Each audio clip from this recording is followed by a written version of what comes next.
मला अजूनपर्यंत हा प्रश्नाचं कोडं सुटलेलं नाही आहे की नेमकं मनोज जरांगे पाटलांचं जो काय आंदोलन आहे ते कशासाठी आहे, मराठा समाजासाठी आहे की फडणवीस साहेबांच्या नावाने राजकारण करण्यासाठी आहे. आता परत विचारण्याची वेळ आलेली आहे की नेमकं ह्यांचे स्क्रिप्ट येतो कुठून आहे. कारण का मराठा समाज राहिला बाजूला, मराठा समाजाचं हित राहिलं बाजूला, तुमचं जे काय सगळे सोयऱ्यांची जी मागणी आहे ती आज नाही तर उद्या सरकार काय ना काहीतरी तोडगा काढायसाठी प्रयत्न करेल ना. पण त्या निमित्ताने ही जे काय वारंवार फक्त नुसतं फडणवीस साहेबांना जे टार्गेट करण्याचं जे काम सुरू आहे, मनोज जरांगेंनी हे लक्षात ठेवावं की आम्ही पण मराठा समाजाचे आहोत.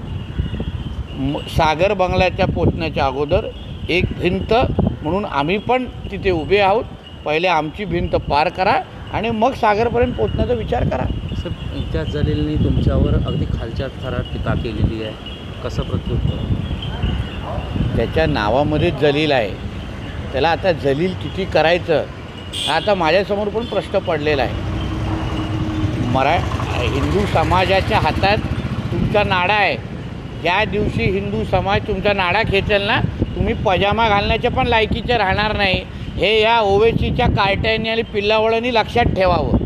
म्हणून तुम्हाला अगर इथे इथे महाराष्ट्रात येऊन अगर अशा पद्धतीची गरळ ओकायची असेल तर भविष्यामध्ये हिंदू समाज तुमची सभा महाराष्ट्रामध्ये व्हायला द्यायची का याबद्दल खरं विचार करेल. मग तुम्हाला परिणाम कळतील वळवळ करण्याचे काय असतात ते. माझा जन्म भारतात झाला आहे आणि मी कशाला बाहेरच्या देशात जायचं, मला कोणी धमकी द्यायची नाही असं देखील ते.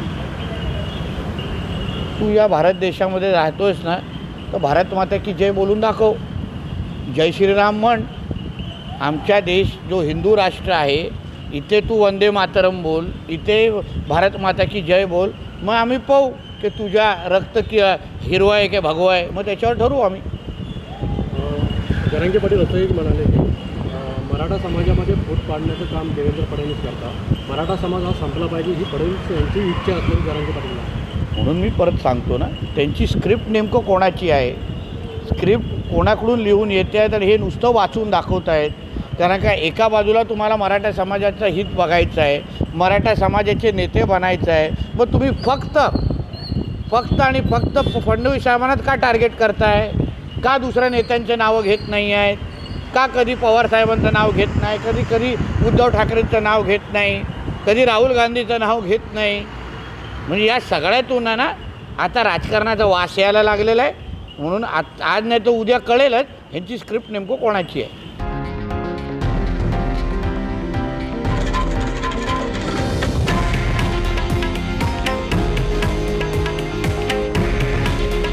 हे आहे देशातील नंबर 1 न्यूज नेटवर्क आणि आपण पाहत आहात TV9 मराठी.